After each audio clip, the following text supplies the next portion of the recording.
नमस्कार, Vanita home kitchen में आपका स्वागत है। अहोई अष्टमी पर्व की आपको हार्दिक शुभकामनाएं। आज हम बनाएंगे अहोई अष्टमी के भोग के लिए मीठी मठरी, जो कि मैं आटे और गुड़ से सरसों के तेल में ही बनाऊंगी। सबसे पहले हम गुड़ की चाशनी तैयार करेंगे। इसमें मैंने 1 कटोरी गुड़ और 1/3 कटोरी पानी डाला है। बर्तन को अब हम गैस पर चढ़ाएंगे और गैस को लो फ्लेम पर रखेंगे। इसको हम गुड़ के घुलने तक चलाते रहेंगे और इसकी कोई भी तार नहीं बनानी।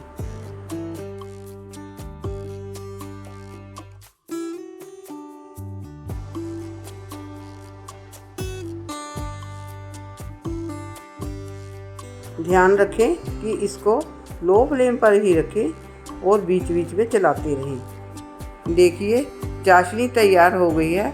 अब हम इसको छलनी में डालकर छान लेंगे। अब हम मठरी के लिए डो तैयार करेंगे। इसके लिए हम 2.5 कटोरी गेहूं का आटा और आधी कटोरी से थोड़ा सा कम देसी घी लेंगे।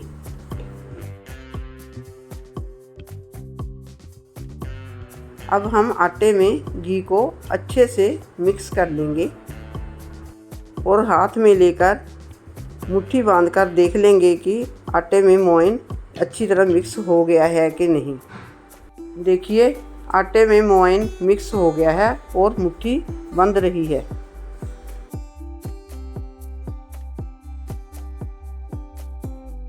अब हम इसमें थोड़ी थोड़ी चाशनी डालकर इसको गूंदेंगे।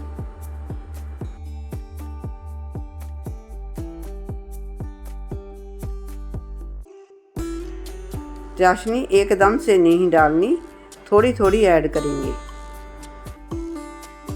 अगर मेरे चैनल पे नए आए हो तो मेरी वीडियो को लाइक करें और चैनल को सब्सक्राइब करें और बेल आइकॉन प्रेस करें ताकि मेरी आने वाली वीडियो की नोटिफिकेशन आपको सबसे पहले मिले।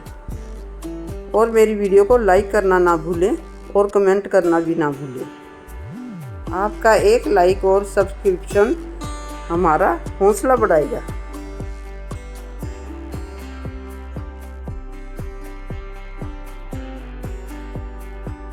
अब हम फ्लेवर और टेस्ट के लिए इसमें थोड़ी सी सौंफ ऐड करेंगे। देखिए, टाइट डो तैयार हो गया है। अब हम इसको 15 मिनट के लिए रेस्ट पे रख देंगे।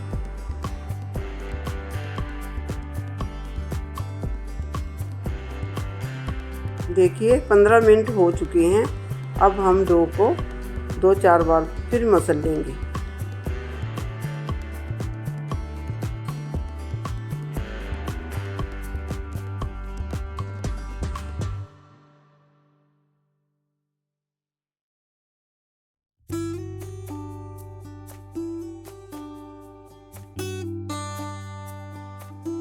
अब हम इसको लंबे आकार में मसलेंगे और इसके 3 हिस्से कर लेंगे और एक हिस्से की हम लोइयां बना लेंगे और 2 हिस्सों को हम गीले कपड़े से ढककर रख देंगे ताकि ये सूख ना जाए।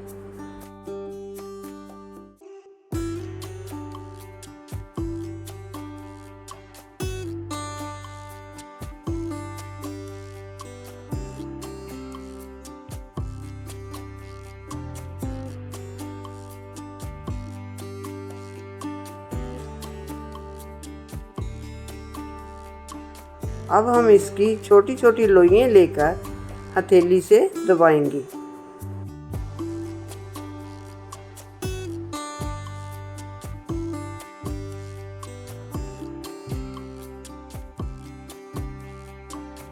देखिए, इसको इस प्रकार हथेली से दबाएंगे।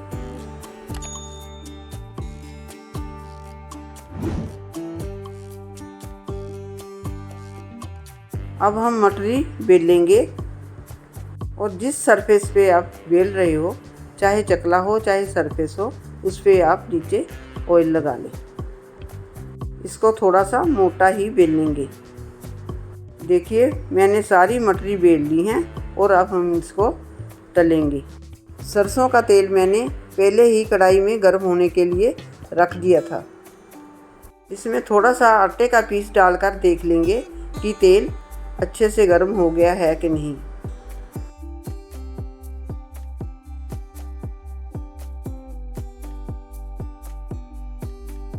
देखिए तेल अच्छे से गर्म हो गया है। अब हम इसमें बेली हुई मटरी डालेंगे। इसको हम ब्राउन और क्रिस्पी होने तक तलेंगे।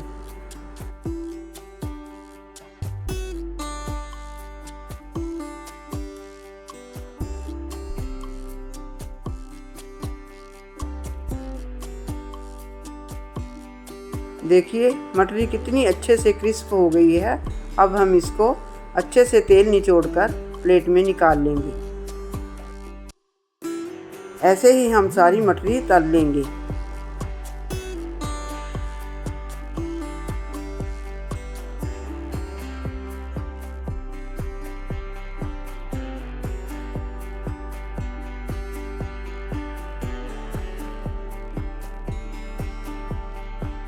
देखिए मटरी कितनी अच्छी और क्रिस्पी बनकर तैयार हुई है। आप भी बनाकर कमेंट करके बताना कि आपको ये रेसिपी कैसी लगी। एक बार फिर आपको अहोई अष्टमी की शुभकामनाएं। वीडियो देखने के लिए आपका शुक्रिया। मिलते हैं अगली वीडियो में।